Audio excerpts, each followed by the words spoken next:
Hello everyone. It is Wednesday. I am here in a different location again. Welcome to this Wednesday. We are doing Crystal Starter Kit, a beginner's guide to your first crystals. Now, on March the 26th, I did do a brief introduction to crystals. So go back down my feed and take a little look at that one if you haven't watched that one yet. This one's just going to be about how to get and what to get for your first crystal kit. So if you're brand new to crystals and you want to learn about them, stay around and have a little listen to this. If you already know your crystals, you don't need to know anything that I'm going to mention today. Super exciting thing. Thank you to my friend Anya, who has continually told me that I should start up a YouTube channel. So last week I did actually start up a YouTube channel, and then I actually uploaded all of these live at 5s. So they're a little bit more edited on there, not a lot, but they're a bit clearer as well. So go over to YouTube, check that out. I'm super excited about that, so yay! And please be kind on YouTube because it is my first time doing it, so I don't know what I'm doing.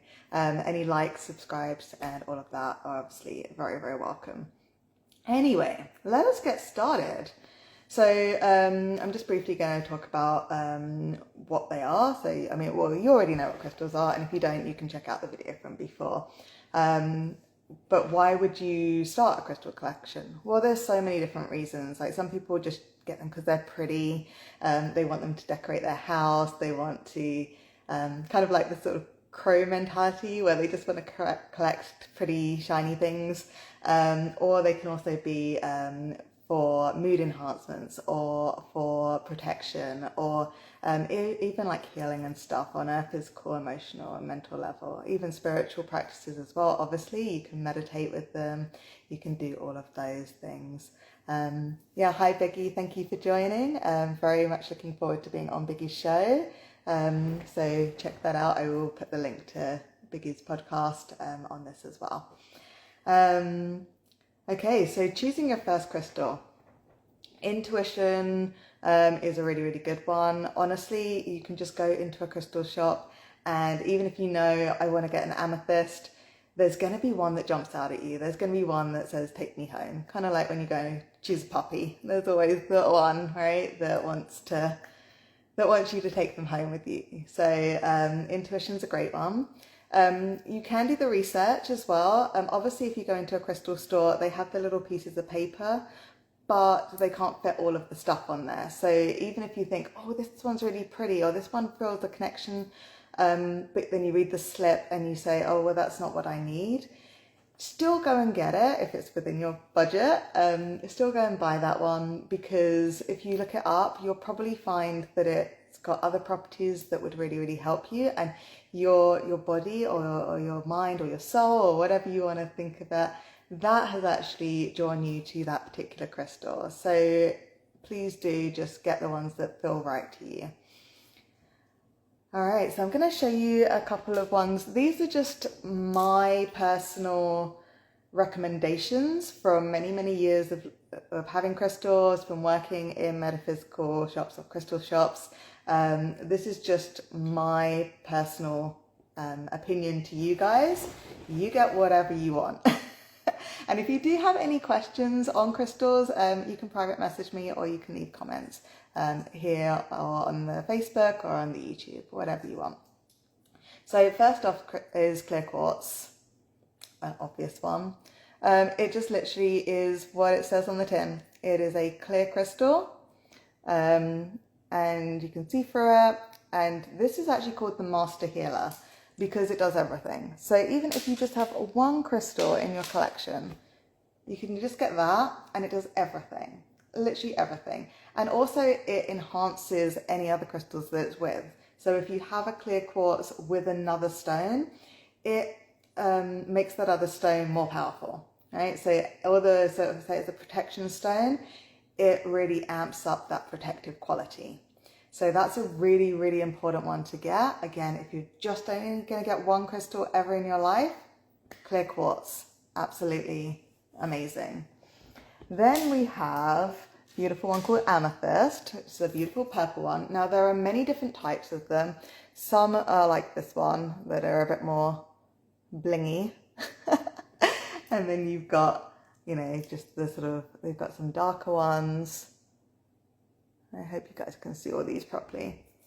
But yeah, so amethyst, it comes in many different forms, but pretty much they all do the same thing. They are very, very good for meditation and that kind of spiritual side, but they're also very good for healing. Headaches is a great one. You can just put it wherever it hurts, and it really helps with things like headaches and stuff, any kind of pain like that. If you have children that have nightmares, perfect one to put by their bed, especially like if you tell them. So even if you don't really believe the vibration of crystals and stuff like that, just telling the child that it's going to help with their nightmares, that might be all that you need, right? So that one's a great one as well. That's also an all-rounder. It kind of does so many things. So if you're just going to have two in your collection, you get an amethyst and you get a clear quartz, and then you're pretty much set for anything that you'd ever need a crystal for. Not everything, obviously, and that's why we have more than one. Finally, I always tell people to get rose quartz. Rose quartz is very much known as the love one.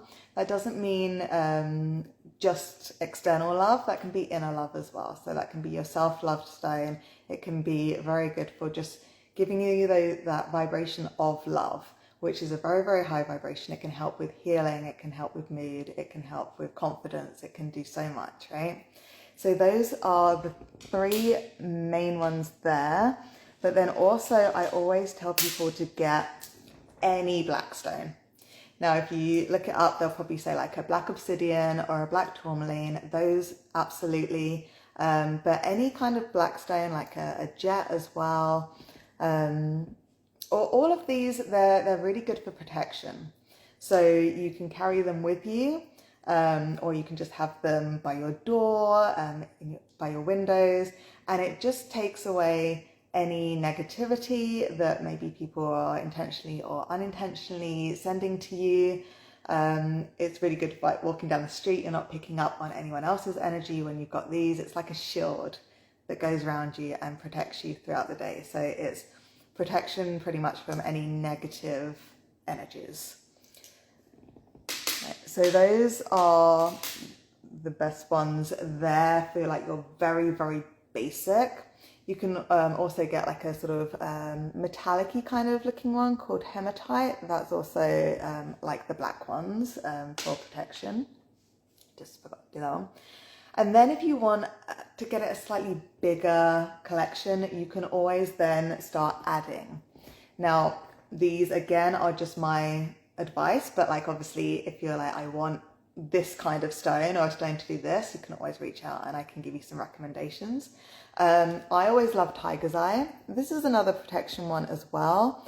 And it's just, I mean, it probably doesn't do it justice on the phone at all, but it's protection, but it's also to do with confidence and decision making and all of that kind of stuff. It's a courage stone. It's a stone that helps you step out and head held high and really feel that confidence. So if you're doing like a presentation or a speech or something, or you need to, you know, talk in front of a load of people, that's a really, really good one to have in your pocket, or even as jewelry, like have it as a necklace or something and just have that with you.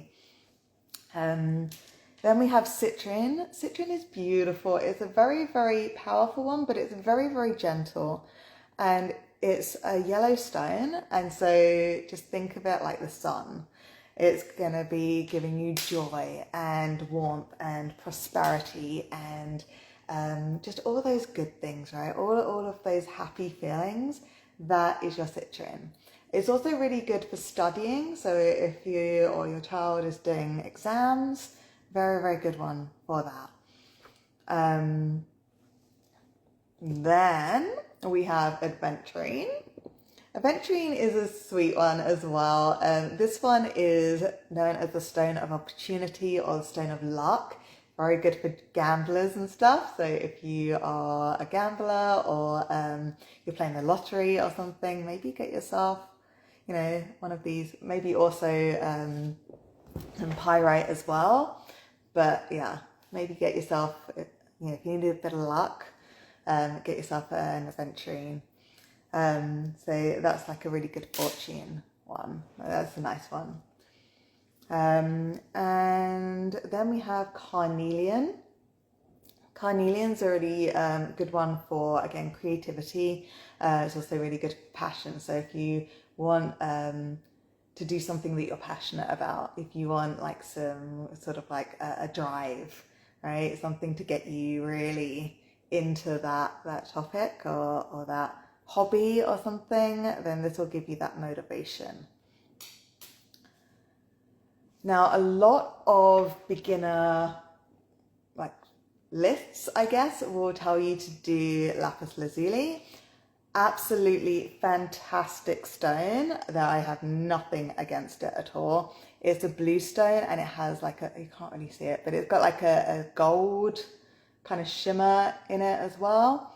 The ancient Egyptians loved it. And it's a fantastic stone. And yes, absolutely get it in your collection at some point. Don't need it in your beginner one because it's a very high vibration stone, and the high vibrational ones are not the kind of ones that you necessarily need when you're starting out. You need a gentle one. You need the ones to learn with. And I forgot to bring so sodalite or blue lace agate would be much better ones to start off with if you need a blue one kind of thing for whatever reason. So the sodalite is more about, it's also your intuition as well. So that's like the lapis, but it can also help you with your rational thought, like with your thought process and with speaking your truth and knowing your truth, knowing that you are right. And then the blue lace agate is again super, super gentle. It's literally like the waves, like gentle waves. And that's so good for anxiety and just calming effect. It's a really, really sweet one. And it's good for your communication. All of the blue ones are good for communication because that's the throat chakra. And like I said, there's many others that you can get. Those are just my opinion for your first set.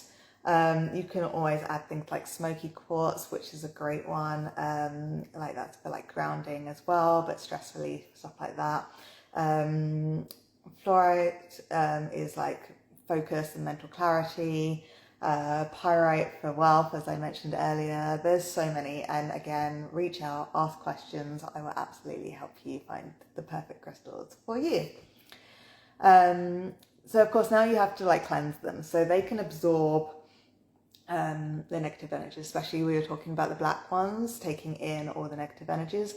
So after a while they might feel a bit gunky, a bit heavy, they're not really right, they're a bit off, so you need to cleanse them. So another crystal that I would recommend that you get, especially if you're a beginner or you don't have time to be doing all the fancy rituals and things, just get yourself a little bit of selenite, and it can be any shape, any whatever. They even have like dishes now so you can put your crystals on top. This one never needs cleansing. You can, there's no harm in it, but it never needs to be cleansed. It literally absorbs any of the negativity in the house from your aura and from the stones. You can literally just like put them on and it will just take away all the bad stuff in the stones, all the gunk. So this is great. This is great just having a room, clears out the room. And again, like I said, you can just wave it over yourself. It gets out anything that's maybe attached to you. So that's a really good way of cleansing. And I do recommend that you just get some kind of selenite, anything, to help. And you can just put it next to wherever you put your crystals and they will just be cleaned and cleansed and it will be beautiful.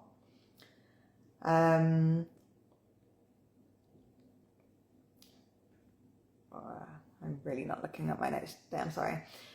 So basic ways to cleanse would be obviously the selenite. You have to also make sure that you're doing the right thing for the right crystal. That's why the selenite's so good, because you can use it on anything. because a lot of people say use running water to cleanse crystals, but some crystals, they don't do well in water. Some people say you leave it out in the sunlight, but that can fade some of the stones, right? The colours fade if you leave them out in the sun. There's also like things like salt. You can put them in a dish of salt. You can put them out in the moonlight. Be careful that animals don't get them. Stuff like that. You can even do Reiki. If you do any kind of Reiki or energy healing, you can just do that with them, and that's a really, really nice one. There's also YouTube have beautiful videos and stuff of sounds, like cleansing sounds, and you can play those to your crystals also. So absolutely do that. So yeah, so that's pretty much the basic set for any kind of beginner. Be careful, because it will become an addiction. You will want so many more. You'll want to build your set, and as you get more in tune with it, as you use them more, you're going to want higher vibrating ones, which will just be more powerful and more fun, and you'll just see all these pretty things and in different shapes, and yeah, it will become a bit of a collection, I'm afraid. So be very, very careful. If you don't want a huge collection of something, don't start with crystals, because that will happen. So that's pretty much it. I hope you all enjoyed that, and I hope that you will go out and you will get a few of the crystals and start your own set. Please do reach out and let me know if you have any questions about this or anything else that I do. Always happy to talk your ear off about anything that I do. Next week is our episode 4 of our chakra series. So we are going to be doing chakra number 3, and that is the yellow one. It is right here just below your rib cage. It's called the solar plexus. So it's going to be called Understanding the Solar Plexus, the Place of Self-Esteem and Identity. So if you've been watching the chakra series, please do tune in next week, and we will be doing the yellow one. If you haven't yet, but it sounds interesting, please go back and look at all of the other videos. We're only about to do episode 4, so you don't have very much to catch up on. Once again, thank you, Anya. I love you for making me go onto YouTube and uploading all of these. In a day or two, this episode will be edited and put up on YouTube as well. But until then, please go over there and have a little look at the other lives as well. Especially things like when we did the full card, there's got pictures on this time, so you can actually see what I'm talking about. Anyway, have a wonderful week, everybody. I love doing these Wednesdays with you guys. Thank you for those of you that tuned in today. It was beautiful to see all of you today. That was so nice of you to join live, and yeah, watch the replays, ask any questions. Have a great week.